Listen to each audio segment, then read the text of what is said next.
بسم اللہ الرحمن الرحیم۔ اینک والا جن، مصنف اے حمید۔ عمر و عیار یاماک کو لے کر ہوا میں اڑ رہا تھا۔ اسے نیچے ایک جنگل میں ایک مینار سا نظر آیا جس کے ارد گرد چار دیواری بنی ہوئی تھی۔ عمرو نے یاماک صاحب سے کہا، دوست یہاں تھوڑی دیر آرام کرتے ہیں اور پھر سوچتے ہیں کہ ہمیں آگے کس طرف جانا ہے۔ یاماک صاحب بولا، عمرو بھائی میری طاقت میرے منکے میں ہے اور میرا منکا شہر سے باہر کھجوروں والے مکان میں پراسرار عورت کے قبضے میں ہے۔ پہلے وہاں چل کر اس سے اپنا منکا واپس لیتے ہیں۔ عمرو کہنے لگا، اچھا خیال ہے، چلو واپس یروشلم شہر کی طرف چلتے ہیں، مجھے اس شہر کا راستہ معلوم ہے۔ عمرو عیار نے وہیں سے گھوم کر غوطہ لگایا اور اب وہ یروشلم شہر کی طرف پرواز کر رہا تھا۔ دوستوں یہ تو آپ کو معلوم ہی ہوگا کہ عمرو اور یاماک آج سے 3000 سال پرانے زمانے کے یروشلم شہر کی طرف جا رہے تھے۔ یہ بھی آپ کو معلوم ہوگا کہ اس وقت زکوٹا 1994 عیسوی کے زمانے میں شہر لاہور میں واقع عمران بھائی کی کوٹھی کے اوپر والے کمرے میں موجود ہے، جہاں سے عمرو عیار اپنی زنبیل میں رات کو سونے کے لیے اترا تھا اور زنبیل سمیت غائب ہو گیا تھا۔ اس کی وجہ یہ تھی کہ عمرو نے سر کے بل زنبیل میں چھلانگ لگائی تھی جو اسے نہیں لگانی چاہیے تھی۔ اسی وجہ سے اس کی زنبیل اس سے جدا ہو کر 3000 سال پرانے زمانے کے کالاخ مندر میں چلی گئی تھی اور خود عمرو کسی دوسری جگہ پر نکل آیا تھا۔ زکوٹا جن کے دوست شیطان یعنی جادوگر ہامون اور چڑیل بل بطوری ناسا چوڑی بھی اپنے ایک خفیہ غار میں موجود تھے۔ سامری نے ان کی مدد سے نستور جن کا طلسمی لاکٹ جس میں اس کی طاقت کا راز تھا چھین لیا تھا، اور جادوگر ہامون اور چڑیل بل بطوری کی یہ ڈیوٹی لگا رکھی تھی کہ وہ لاہور شہر میں رہ کر جاسوسی کرتے رہیں کہ کوہ کاف سے کوئی دوسرا جن نستور کی مدد کو تو زمین پر نہیں اترا۔ اگر شاید جنات کوہ کاف سے نستور کی مدد کرنے کے لیے کسی دوسرے جن کو لاہور شہر میں اتارے تو سامری کو فوراً اطلاع کر دی جائے اور اس جن کو ہلاک کر دیا جائے۔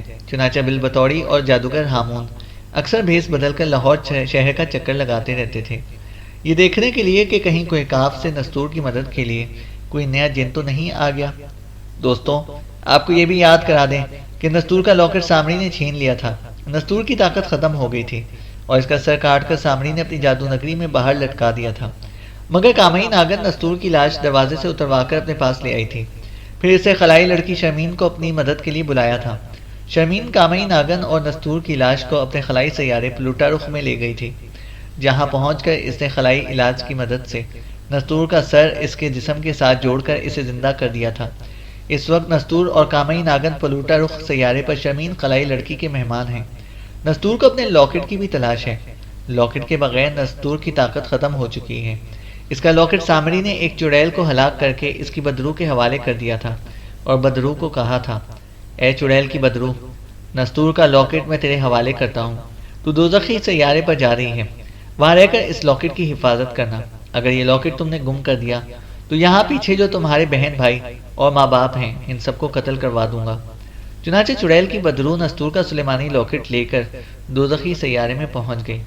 نستور کو اس کا علم نہیں ہے اور وہ کامئی ناگن خلائی سیارے پلوٹا رخ کے ایک مکان میں رہ رہے ہیں۔ شرمین نے ان دونوں کو خبردار کیا تھا کہ مکان سے باہر ہرگز نہ نکلیں، کیونکہ پلوٹا رخ سیارے پر دوزخی سیارے کی مخلوق انسانوں جیسی شکل بنا کر آ جاتی ہے اور یہاں کے لوگوں کو اغوا کر کے لے جاتی ہے۔ پلوٹا رخ سیارے پر خلائی مخلوق آباد تھی، ان کی شکل صورت ہماری زمین کے انسانوں سے بہت ملتی جلتی تھی۔ خلائی لڑکی شرمین نے نستور سے کہا تھا، نستور بھائی میں تمہارے سلیمانی لاکٹ کا پتہ کرا دوں گی، مگر تم جلدی میں کوئی حرکت نہ کر بیٹھنا۔ یہ خلائی سیارہ بڑا خطرناک سیارہ ہے، یہاں سے دور ایک دوزخی سیارہ ہے، وہاں کی مخلوق انسانوں کی صورت بنا کر کبھی کبھی یہاں آ جاتی ہے اور کسی نہ کسی کو ورغلا کر اپنے ساتھ دوزخی سیارے میں لے جاتی ہے۔ نستور اور کامئی نے کہا تھا، شرمین بہن تم فکر نہ کرو، ہم اپنے خلائی مکان سے تمہاری اجازت کے بغیر کبھی باہر قدم نہیں رکھیں گے۔ دوستوں آپ کو یہ بھی معلوم ہی ہوگا کہ کامئی ناگن اصل میں زمین کے نیچے بسنے والے سانپوں کے بادشاہ شیش ناگ کی دیوی ہے اور وہ لڑکی کا روپ بھی بدل دیتی ہے۔ وہ اصل میں ناگن ہے، وہ ناگن کی شکل بھی اختیار کر لیتی ہے، مگر وہ غائب نہیں ہو سکتی، نہ ہوا میں پرواز کر سکتی ہے۔ اس کا مہرہ اس کے منہ میں رہتا ہے۔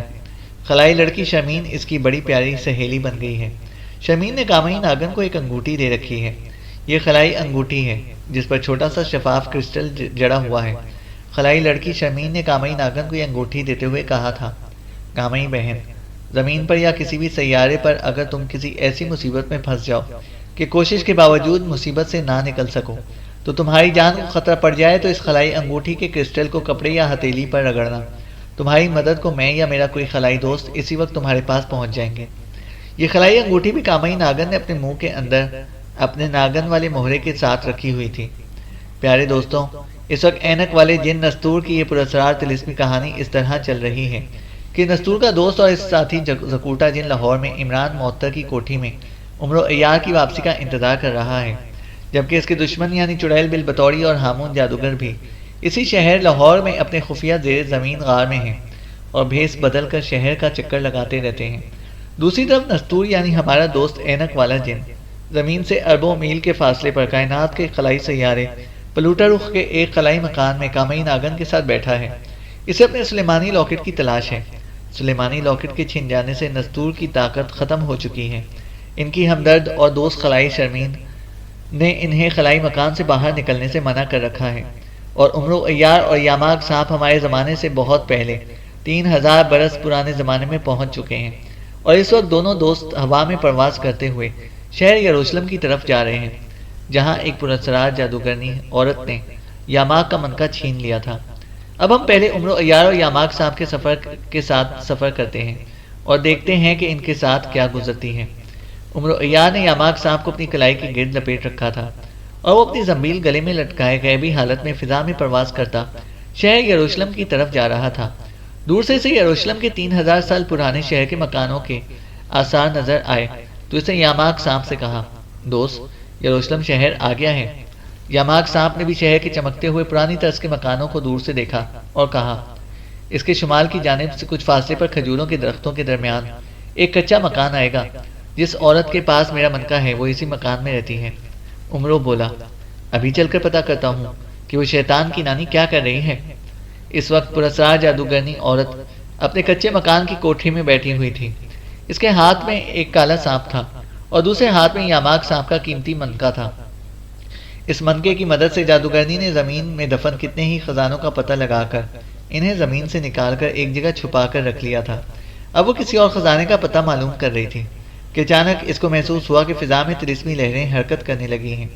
وہ ایک دم ہوشیار ہو گئی۔ وہ جادوگرنی تھی، فوراً سمجھ گئی کہ کوئی دشمن اس سے یاماگ کا منکا چھین کر لے جانے کے لیے آ گیا ہے۔ اس نے جلدی سے منکا کالے سانپ کے منہ میں ڈالا اور سانپ کو حکم دیا، یہاں سے فوراً نکل جاؤ اور بادشاہ نمرود کے مقبرے میں جا کر چھپ جاؤ، میں خود تمہیں وہاں آ کر لے جاؤں گی۔ یہ کہہ کر جادوگرنی عورت نے ایک منتر پڑھ کر کالے سانپ پر پھونکا اور سانپ یاماگ کا منکا لے کر غائب ہو گیا۔ اتنی دیر میں عمرو عیار بھی یاماگ کو لے کر جادوگرنی کے مکان میں پہنچ گیا۔ جادوگرنی نے عمرو اور اس کی کلائی پر لپٹے ہوئے یاماگ صاحب کو دیکھا تو فوراً سمجھ گئی کہ یاماگ اس سے طلسمی منکا واپس لینے آیا ہے۔ جادوگرنی نے عمرو عیار کو بھی پہچان لیا تھا کہ یہ بڑا زبردست جادوگر ہے، چونکہ وہ اپنے جادو کو انسانوں کی بھلائی اور دکھی لوگوں کی مدد کے لیے عمل میں لاتا ہے، اس لیے عمرو کے جادو کو شکست دینا مشکل ہے۔ جادوگرنی نے وہاں عیاری اور مکاری سے کام لیا۔ وہ عمرو کو دیکھتے ہی کوٹری سے نکل کر صحن میں زمین پر بیٹھ گئی اور زاروں قطار رونا شروع کر دیا۔ یاماگ صاحب نے جادوگرنی کو فوراً پہچان لیا۔ اس نے عمرو سے کہا، عمرو بھائی، یہی وہی جادوگرنی ہے جس سے میرا منکا نکال لیا تھا۔ عمرو اس وقت انسانی شکل اختیار کر چکا تھا۔ اس نے جادوگرنی سے کہا، اے مکار عورت، میرے دوست کا منکا سیدھی طرح ہمارے حوالے کر دے، نہیں تو تیری خیر نہیں ہے۔ جادوگرنی روتے ہوئے بولی، میرے بھائی، تم جس عورت کی تلاش میں یہاں آئے ہو وہ میں نہیں ہوں، وہ میری ہم شکل جڑواں بہن تھی جو 2 روز ہوئے مر گئی ہے، میں اس کے غم میں کل سے رو رہی ہوں۔ یاماگ صاحب نے سانپوں کی زبان میں عمرو سے کہا، یہ مکار عورت جھوٹ بول رہی ہے عمرو، اس کا اعتبار نہ کرنا، میرا منکا اسی کے پاس ہے۔ عمرو نے غصے میں آ کر کہا، مجھ سے مکاری نہ کر، میں جانتا ہوں تو ہی اصل جادوگرنی ہے، یہاں تیرا جھوٹ نہیں چلے گا، جلدی یاماگ کا منکا نکال کر، نہیں تو میں ابھی تمہیں جلا کر بھسم کرتا ہوں۔ مکار جادوگرنی اونچی آواز میں رونے لگی اور بولی، میرے بھائی، میں سچ کہتی ہوں، میں جادوگرنی نہیں ہوں، جادوگرنی میری بہن تھی جو مر گئی ہے، ہو سکتا ہے تمہارا منکا اسی کے پاس ہو، وہ اس قسم کے کام کیا کرتی تھی، میں اسے منع کیا کرتی تھی، مجھے کچھ معلوم نہیں کہ مرتے وقت وہ منکا کس کے حوالے کر گئی۔ عمرو لاچار سا ہو گیا، وہ عورت ذات پر ہاتھ بھی نہیں اٹھا سکتا تھا۔ اس نے آہستہ سے یاماگ سے کہا، یاماگ، اب کیا کریں؟ یہ عورت تو مکر گئی ہے، کہتی ہے کہ وہ میری ہم شکل بہن تھی جو مر چکی ہے۔ یاماک صاحب بولا، عمرو یہ جھوٹ بول رہی ہے۔ عمرو نے کہا، مگر میرے بھائی میں اس سے کیسے سچ اگلواؤں، میں اس کو مار بھی تو نہیں سکتا۔ اچھا ٹھہرو میں ایک ترکیب آزماتا ہوں۔ عمرو نے کچھ پڑھ کر جادوگرنی پر پھونک ماری تو وہ بے ہوش ہو کر گر پڑی۔ عمرو نے بلند آواز میں پوچھا، تیرا ضمیر جاگ چکا ہے جادوگرنی؟ اب بھی بتا کہ یاماک صاحب کا منکا تو نے کہاں رکھا ہے؟ جادوگرنی بھی شیطان کی خالہ تھی، برائی اس کے ضمیر تک پہنچ چکی تھی، چنانچہ عمرو کا جادو بھی اس کے ضمیر کو بیدار نہ کر سکا۔ وہ بے ہوشی کی حالت میں بھی ہوشیار تھی، کہنے لگی، ہاں میرا ضمیر بیدار ہو گیا ہے، میں سچ بولوں گی، میں جادوگرنی کی جڑواں ہم شکل بہن ہوں۔ مجھے کچھ معلوم نہیں کہ یاماک کا منکا کہاں ہے، یہ میری مرنے والی بہن کو ہی معلوم ہوگا۔ میں بے قصور ہوں، میں بے قصور ہوں۔ عیار جادوگرنی بار بار ایک ہی فکرہ دہرانے لگی۔ اب یاماک صاحب کو بھی یقین آ گیا کہ یہ عورت اصل جادوگرنی نہیں ہے، بلکہ اس کی ہم شکل جڑواں بہن ہی ہے۔ اسے سانپوں کی زبان میں عمرو سے کہا، عمرو لگتا ہے کہ یہ عورت جھوٹ نہیں بول رہی، میرا منکا اس کے پاس نہیں ہے، مگر اسے پوچھو کہ اس کی بہن کو کون سے قبرستان میں دفن کیا گیا ہے، کیونکہ ممکن ہے کہ وہ عورت میرا منکا بھی اپنے ساتھ قبر میں لے گئی ہو۔ عمرو نے جادوگرنی سے پوچھا، مجھے بتا کہ تمہاری بہن کو کس جگہ دفن کیا گیا تھا؟ جادوگرنی نے بناوٹی آنسو بہاتے ہوئے کہا، بھائی ہم لوگ اپنے مردوں کو دفن نہیں کرتے، ہم انہیں جلا دیتے ہیں۔ میری بہن کی لاش کو بھی جلا دیا گیا تھا اور اس کی ہڈیاں دریا میں بہا دی گئی تھیں۔ یہ سن کر عمرو اور یاماک لاجواب ہو گئے۔ عمرو نے یاماک سے کہا، اب کیا کریں یاماک، خدا جانے وہ جادوگرنی کی بچی شیطان کی خالہ تمہارا منکا کس کے حوالے کر گئی ہے، کہاں چھوڑ گئی ہے، اس کا تو اب کھوج لگانا پڑے گا۔ مکار جادوگرنی اسی طرح زاروں قطار روئی جا رہی تھی اور بین کر رہی تھی، ہائے میری بہن تو مجھے اکیلا چھوڑ کر چلی گئی، ہائے میری بہن اب میں اکیلی کیسے زندہ رہوں گی، ہائے ہائے۔ عمرو نے غصے میں کہا، بند کرو رونا دھونا۔ یاماک صاحب نے کہا، عمرو یہاں سے واپس چلو، یہاں ہمیں کچھ نہیں ملے گا۔ عمرو عیار نے منتر پڑھ کر پھونک ماری اور غائب ہو گیا۔ غائب ہونے کے ساتھ ہی وہ ہوا میں پرواز کر گیا۔ اس کے چلے جانے کے بعد جادوگرنی کچھ دیر وہیں بیٹھی روتی رہی، کیونکہ اسے خطرہ تھا کہ عمرو غائب ہونے کے بعد ہو سکتا ہے کہ وہیں موجود ہو۔ پھر وہ کوٹری کے اندر چلی آئی اور چارپائی پر لیٹ کر آنکھیں بند کر لی، جیسے سو گئی ہو۔ کافی دیر چارپائی پر لیٹے رہنے کے بعد جب جادوگرنی کو یقین ہو گیا کہ اب وہ لوگ وہاں نہیں ہیں اور فضا میں سے طلسمی لہریں بھی غائب ہو گئی ہیں، تو جادوگرنی نے ایک کہا لگایا اور کہا، یاماک تمہارا منکا اب کبھی تمہیں واپس نہیں ملے گا، میں اکیلی ساری دنیا کے خزانوں کی مالک بنوں گی۔ کالا صاحب اپنے منہ میں یاماک صاحب کا منکا لے کر جادوگرنی کے حکم پر سیدھا نمرود کے مقبرے میں پہنچ گیا تھا۔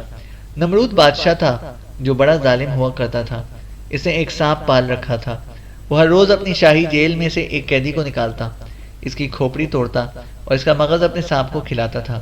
جب وہ مر گیا تو خدا کی طرف سے اس پر یہ عذاب نازل ہوا کہ اپنی قبر میں اسے زندہ کر دیا گیا۔ اب وہی اس کا سانپ ہر روز نمرود بادشاہ کے منہ کے راستے اس کے دماغ میں گھستا اور اس کا مغز کھاتا تھا۔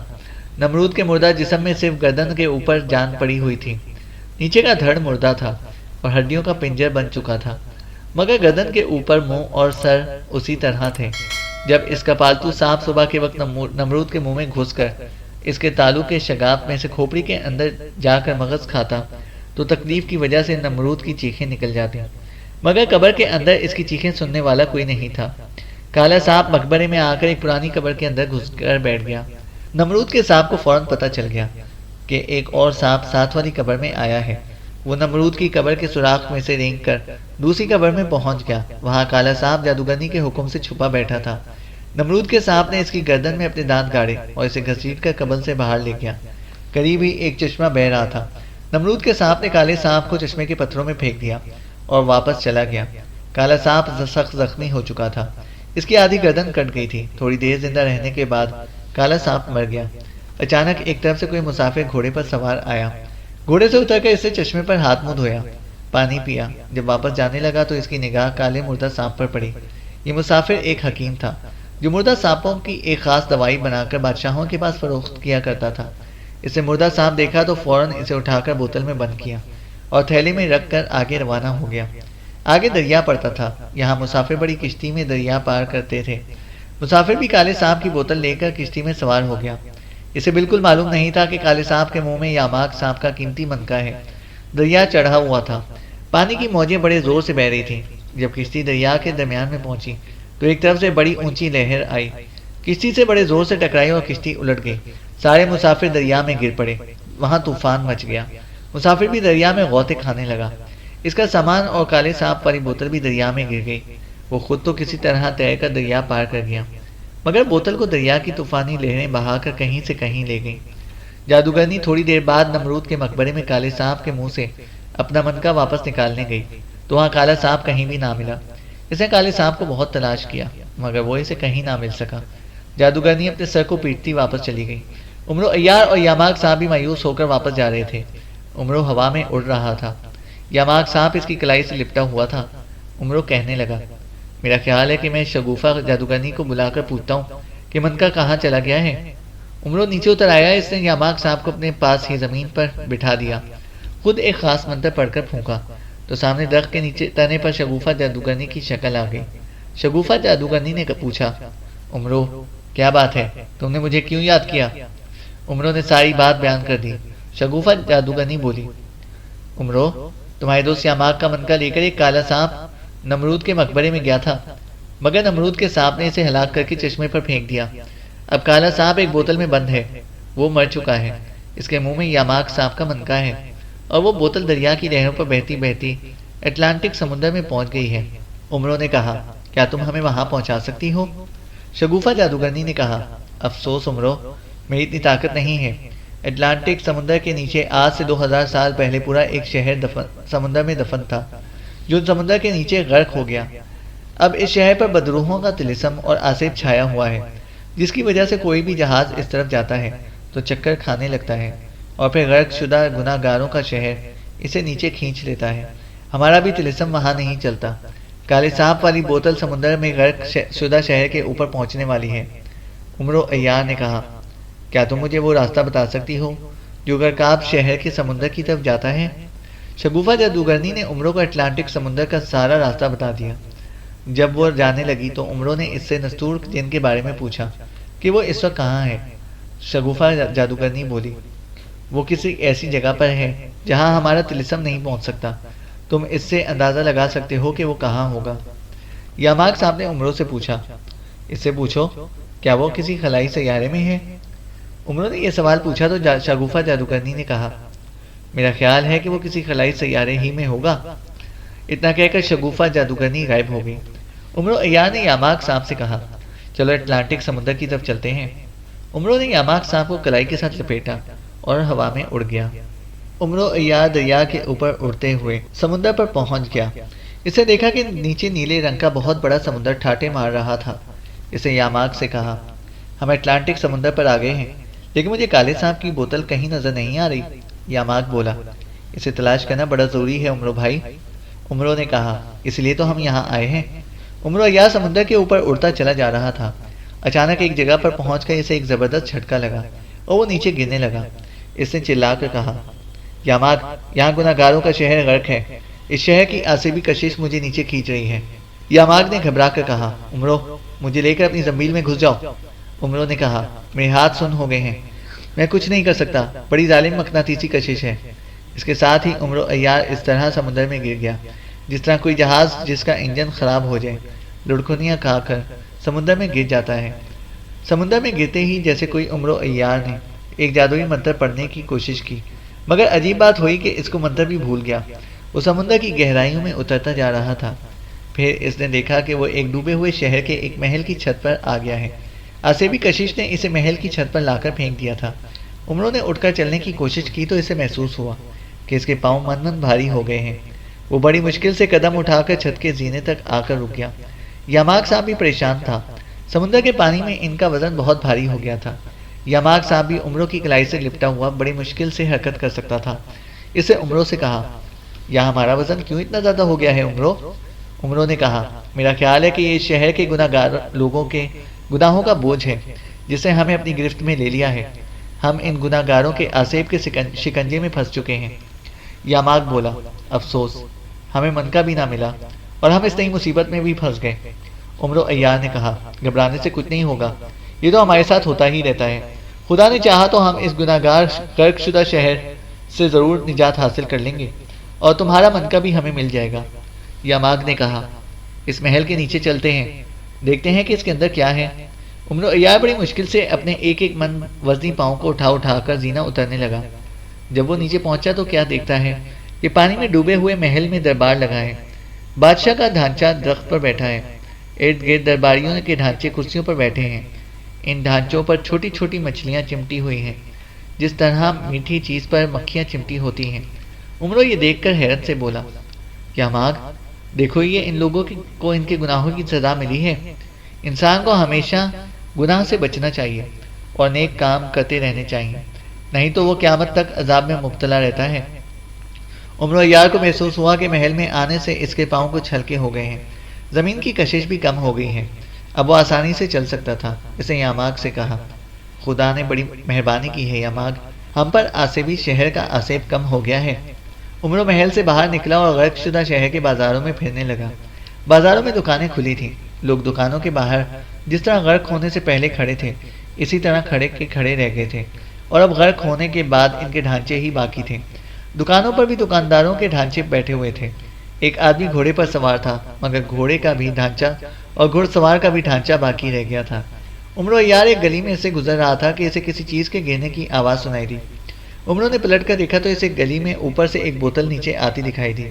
یاماغ نے کہا، عمرو، میرا خیال ہے کہ یہی وہ بوتل ہے جسے کالا سانپ اور میرا منکا ہے۔ یہ وہی بوتل تھی اور ابھی ابھی سمندر میں پہنچی تھی کہ سمندر میں ڈوبے ہوئے شہر کی کشش نے اسے نیچے کھینچ لیا۔ بوتل نیچے آتے ہوئے ایک مکان کی منڈیر سے ٹکرا گئی، جس کی آواز عمرو نے سنی تھی۔ عمرو نے دونوں ہاتھ پھیلا دیے کہ جیسے بوتل نیچے آئے گی وہ اسے دبوچ لے گا۔ سمندر کے بھاری پانی میں بوتل بڑے آرام سے نیچے آ رہی تھی۔ جیسے ہی بوتل نیچے آئی عمرو نے اسے دبوچ لیا۔ اس کے اندر کالا سانپ مردہ پڑا تھا۔ یاماغ نے خوش ہو کر کہا، عمرو، اسی سانپ کے منہ میں میرا منکا ہے، مجھے اس کی خوشبو آ رہی ہے۔ ابھی یہ فکرہ یاماغ کے منہ میں ہی تھا کہ گلی کے ایک مکان کے دروازے کی طرف سے زبردست بہانے کی لہر آئی، جس نے عمرو کو اپنی طرف کھینچا اور تنکے کی طرح بہاتی ہوئی دوسری طرف ایک تنگ و تاریک ڈوبی ہوئی حویلی کے اندر لے گئی۔ یہاں دو انسانی ہڈیوں کے ڈھانچے ہاتھوں میں تلواریں لیے کھڑے تھے۔ انہوں نے عمرو کو اپنی طرف کھینچا اور عمرو ان کے ہاتھ لگنے سے بے ہوش ہو گیا۔ اس کے بے ہوش ہونے کے ساتھ ہی یاماغ صاحب بھی بے ہوش ہو گیا۔ یہ انسانی ڈھانچے بے ہوش عمرو کو حویلی کے اندر ایک کوٹری میں لے گئے۔ عمرو کے ہاتھ میں کالے سانپ کی بوتل اسی طرح پکڑی ہوئی تھی۔ انسانی ڈھانچوں میں سے ایک ڈھانچہ عورت کا تھا اور وہاں رہ کر غریب لوگوں کے بچوں کو اغوا کر کے انہیں آگے فروخت کر دیا کرتے تھے۔ وہ بھی اس ڈوبے ہوئے شہر کے گناہگار لوگوں اور ظالم لوگوں میں سے تھے۔ چنانچہ یہ دونوں بھی شہر کے ساتھ ہی سمندر میں غرق ہو گئے تھے اور اب اس کی بدروحیں اپنے ڈھانچوں سے چمٹی ہوئی تھی، اور جو کوئی اس بدنصیب سمندری مسافر ڈوب کر وہاں آ جاتا تھا اسے یہ پکڑ کر حویلی کی کوٹری میں بند کر دیتے تھے، اور جب 10-12 دنوں کے بعد اس کی لاش کوٹری میں رہ جاتی تھی تو اسے کھا جاتے تھے۔ انہوں نے عمرو عیار کو بھی حویلی کی کوٹری میں بند کر دیا۔ کوٹری میں چھت تک پانی بھرا ہوا تھا۔ ان ڈھانچوں نے اپنے دلہسم سے عمرو کو بے ہوش کر دیا ہوا تھا اور اب عمرو کا ہوش میں آنا مشکل تھا۔ عمرو عیار کو ہمیں ڈوبے ہوئے شہر کی حویلی میں چھوڑ کر اور 3000 سال پرانے زمانے سے نکل کر اپنے 1994 کے لاہور شہر میں آتے ہیں اور دیکھتے ہیں کہ ہمارا دوست زکوٹا جن کیا کر رہا ہے۔ زکوٹا جن اپنے دوستوں عمرو عیار اور اینک والا جن نستور کے بغیر سخت اداس تھا۔ اسے یہ بھی خطرہ تھا کہ شہر میں جادوگر ہامون اور بالبطوڑی چڑیل موجود ہیں۔ دونوں اس کی جان کے دشمن ہیں اور اسے کسی نہ کسی طرح قید کر کے سامری کے دربار میں لے جانا چاہتے ہیں، جہاں سامری اسے ہلاک کرنے کی تیاریاں کر چکا ہے۔ زکوٹا کے پاس اگرچہ اپنی زبردست طاقت موجود تھی، مگر چڑیل بالبطوڑی اور جادوگر ہامون بھی سامری کا خاص درباری جادوگر اور چڑیل تھی۔ اس کے باوجود زکوٹا جن غائب ہو کر لاہور شہر میں رات کے وقت نکل کر گلیوں، بازاروں اور کھیتوں باغوں کے چکر لگایا کرتا تھا کہ شاید کہیں سے اپنے دوستوں عمرو عیار اور نستور جن کا کوئی سراغ مل جائے۔ جادوگر ہامون اور بالبطوڑی اپنے زمین کے اندر والے خفیہ غار میں کوئی طلسمی منتر تیار کر رہے تھے کہ اچانک سامری کا خاص جن حاضر ہوا۔ اس کو دیکھتے ہی ہامون اور بالبطوڑی اٹھ کھڑے ہوئے۔ جادوگر ہامون نے پوچھا، کیا سامری جی کا کوئی خاص پیغام لائے ہو؟ ہاں، ہمارے آقا سامری نے کہا ہے کہ نستور کسی خلائی سیارے میں پہنچ چکا ہے اور وہاں ایک خلائی لڑکی کی مدد سے سلیمانی لاکٹ کی تلاش میں ہے۔ وہ کوہ کاف سے بھی شاہ جنات کی مدد حاصل کرنے کی کوشش کر رہا ہے۔ سامری نے حکم دیا ہے کہ لاہور میں زکوٹا جن کو فوراً اپنے قبضے میں کر کے ہمارے دربار میں حاضر کرو۔ جادوگر ہامون نے کہا، سامری جی سے کہو کہ میں آج ہی زکوٹا کی تلاش میں نکلتا ہوں اور بڑی جلدی اس کو قابو کر کے خود لے کر حاضر ہوں گا۔ جن یہ پیغام لے کر غائب ہو گیا۔ بالبطوری نے کہا، لمبی ناک والے ہامون، اب کیا کریں؟ زکوٹا کو کہاں تلاش کریں؟ وہ تو ہمارے قابو میں نہیں آئے گا۔ جادوگر ہامون نے کہا لگا کر کہا، ارے بالبطوری ناسا چوری، تو چڑیل نہیں ڈائن ہے، میری پیاری بہن ہے۔ ارے زکوٹا کی کیا مجال ہے کہ میرے طلسم کے آگے ٹھہر جائے؟ تم دیکھو گی کہ میں اسے کیسے پکڑتا ہوں۔ وہ لاہور میں جہاں کہیں بھی چھپا ہوا ہوگا، اسے وہاں سے نکال کر ڈبی میں بند کر کے سامنے کے پاس لے کر جاؤں گا۔ یہ کہہ کر جادوگر ہامون نے ایک پیالے میں پانی ڈالا اور اس پر طلسمی منتر پڑھ کر پھونکنے لگا۔ جب طلسمی عمل ختم ہو گیا تو جادوگر نے بلند آواز میں چلا کر کہا، اے پانی کی روح، جلدی حاضر ہو کر بتا کہ اس وقت زکوٹا جن کہاں ہے۔ پیالے میں بھرے ہوئے پانی کی سطح کانپنے لگی، اس سے سمندر کی طرح ہلکی ہلکی لہریں اٹھنے لگیں۔ پھر ایک ڈراؤنی عورت کی شکل نمودار ہوئی۔ ڈراؤنی عورت نے کہا، ہامون سن، زکوٹا جن اس وقت عمران کی کوٹھی کی دوسری منزل پر اپنے کمرے میں سو رہا ہے۔ یہ کہہ کر ڈراؤنی عورت کی شکل غائب ہو گئی۔ ہامون جادوگر نے ایک بھیانک کہکہا لگایا اور بولا، بالبطوری ناسا چوری، دیکھا میرا طلسمی منتر نے زکوٹا کا سارا پتہ بتا دیا۔ اب چل عمران کی کوٹھی کی طرف چلتے ہیں اور زکوٹا کو سوتے میں ہی قبضے میں کر کے اس ڈبی میں بند کر کے لے آتے ہیں۔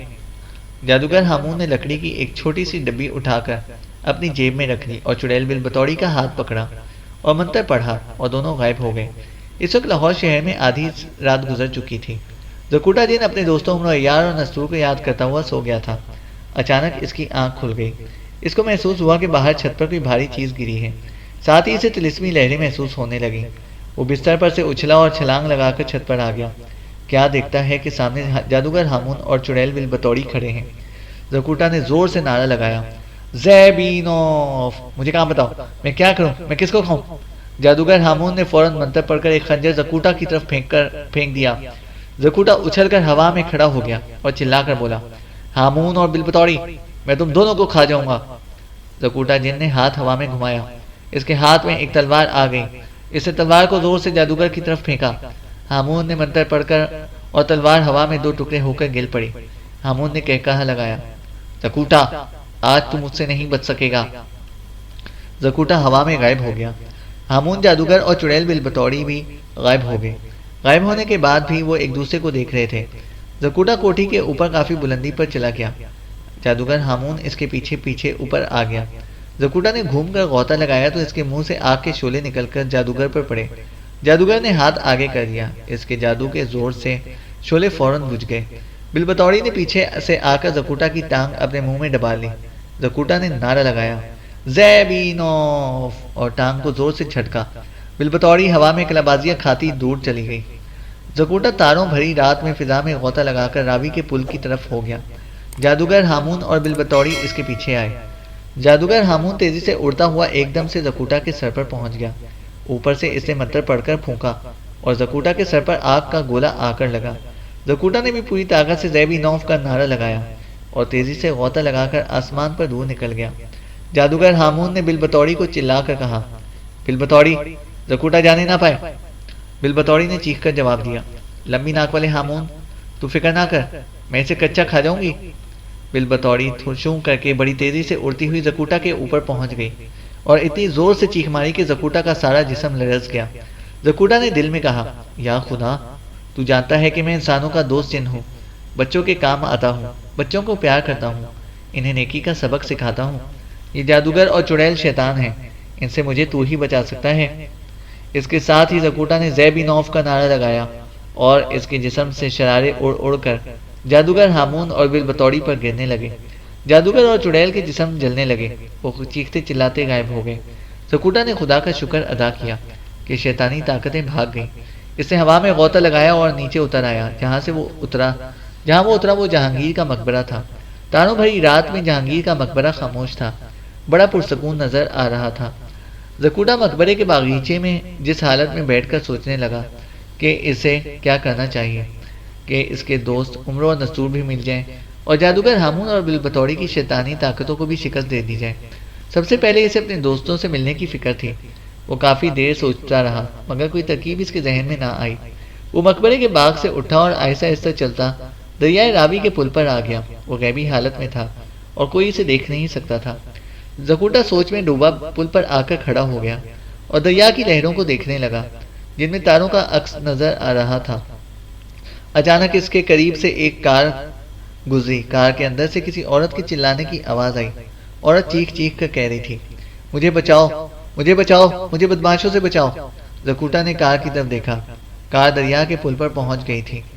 زکوٹا نے وہیں کھڑے کھڑے نعرہ لگایا، زیبینوف، اور ایک دم سے اچھل کر ہوا میں اڑتا ہوا کار کے اوپر پہنچ گیا۔ کار میں عورت رو رو کر رحم کی بھیک مانگ رہی تھی۔ مجھے کچھ نہ کہنا، مجھے خدا کے لیے چھوڑ دو۔ کار میں بیٹھے ہوئے بدماش گنڈے کہے لگا رہے تھے۔ ان میں سے کسی کو خبر نہیں تھی کہ زکوٹا ان کو سزا دینے کے لیے ان کے سر پر پہنچ چکا ہے۔ زکوٹا ایک دم سے کار کے سامنے آ گیا۔ اب وہ ظاہر ہو گیا تھا۔ کار کی روشنی اس پر پڑی تو کار میں سے کسی نے چلا کر کہا، کار مت رکنا، کوئی سامنے آ گیا ہے تو اس کو رون کر گزر جاؤ۔ یوں ہی کار زکوٹا کے پاس پہنچی۔ زکوٹا نے کار کو دونوں ہاتھ سے اوپر اٹھا لیا۔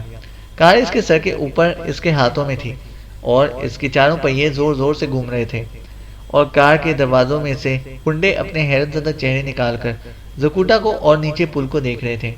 زکوٹا کار کو ہاتھوں میں اٹھائے اٹھائے آگے لے کر گیا اور پھر دریا کے پل پر آہستہ سے رکھ کر اسکرین کے شیشے میں سے دیکھ کر بولا، سماج دشمن گنڈو، باہر نکل آؤ۔ اندر سے کسی نے چلا کر کہا، اس کو شوٹ کر دو۔ اس وقت گاڑی کی کھڑکیوں میں سے 2 کلاشن کوفیں باہر نکلی اور تڑا تڑ فائرنگ شروع ہو گئی۔ ساری کی ساری گولیاں زکوٹا کے جسم پر آ کر لگیں۔ زکوٹا اپنی جگہ پر اسی طرح کھڑا رہا۔ جب کلاشن کوفوں کی گولیاں ختم ہو گئیں تو اس نے ہنس کر کہا، اب میری باری ہے، مگر سب سے پہلے لڑکی کو باہر نکالو۔ غنڈے ڈر گئے تھے کہ کوئی ہوائی مخلوق ہے جس پر گولیوں کا بھی اثر نہیں ہوا اور جسے ان کی کار ہوا میں اٹھا دی تھی۔ جس لڑکی کو وہ اس کے گھر سے اغوا کر کے لے کر جا رہے تھے انہوں نے اسے باہر نکال دیا۔ لڑکی بیچاری سہمی ہوئی تھی۔ زکوٹا نے کہا، بیٹی ڈرو نہیں، مجھے اپنا باپ سمجھو، میرے پاس آ جاؤ۔ لڑکی ڈرتی ڈرتی زکوٹا کے پاس آ گئی۔ اس کو بھی یقین ہو گیا تھا کہ یہ کوئی ہوائی مخلوق ہے جسے خدا نے اس کی مدد کے لیے وہاں بھیجا ہے۔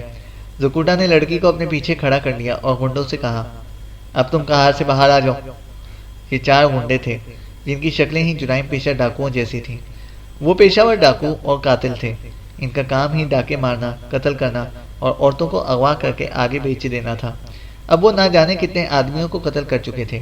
4 گنڈے کار سے باہر نکل آئے۔ زکوٹا نے ایک منتر پڑھ کر ان پر پھونکا۔ اس منتر کے اثر سے 4 گنڈے اپنی جگہ پر کھڑے کھڑے بے حس ہو گئے۔ اب وہ بھاگ نہیں سکتے تھے۔ زکوٹا نے لڑکی سے کہا، بیٹی گھبرانا نہیں، یہ قاتل لوگ ہیں، قانون ان کی تلاش میں ہے، انہوں نے کئی لوگوں کو قتل کیا ہے، اگر پکڑے جاتے ہیں تو سب کو پھانسی ہو جائے گی۔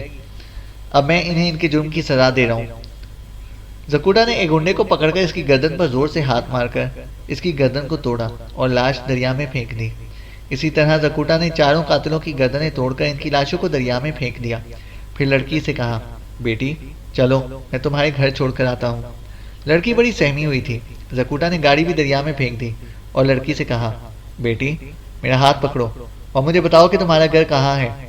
لڑکی نے گھر کا پتہ بتایا۔ زکوٹا نے زیبینوف کا نعرہ لگایا اور لڑکی کا ہاتھ پکڑ کر ہوا میں بلند ہو کر اڑنے لگا۔ لڑکی نے ڈر کے مارے آنکھیں بند کر لی۔ زکوٹا نے کہا، بیٹی آنکھیں کھول کر لاہور کے خوبصورت شہر کا نظارہ کرو، تم زمین پر نہیں گرو گی، میں نے تمہارا ہاتھ پکڑ رکھا ہے۔ لڑکی نے ڈرتے ڈرتے آنکھیں کھولی۔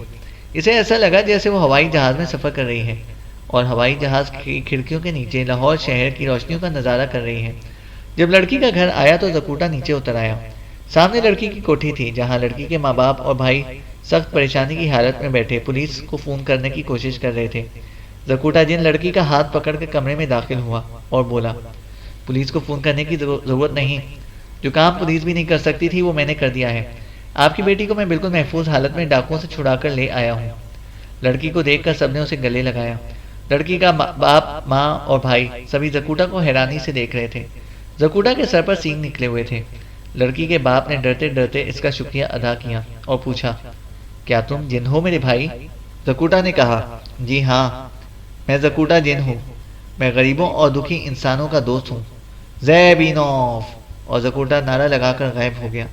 غائب ہونے کے بعد وہ ایک بار پھر لاہور کی ڈھلتی رات کی خوبصورت جھلملاتی روشنیوں والی فضا میں اڑنے لگا۔ کبھی وہ اڑتے اڑتے لاہور کی سڑکوں کے قریب نکل آتا اور درختوں اور بجلی کے کھمبوں کے اوپر سے ہوتا ہوا آگے نکل جاتا، کبھی غوطہ لگا کر بائیں طرف گھوم جاتا۔ اسی طرح ہوا میں اڑتے اڑتے زکوٹا لاہور شہر کے شمال کی جانب ریلوے لائن کی طرف نکل آیا۔ یہاں اسے ایک جگہ ننھی سی جھلملاتی ہوئی روشنی نظر آئی۔ وہ نیچے آ گیا۔ کیا دیکھتا ہے کہ ایک چھوٹا سا قبرستان ہے جس میں ایک قبر کے اوپر مٹی کا دیا روشن ہے۔ زکوٹا کے ہاتھ فاتحہ کے لیے اٹھ گئے۔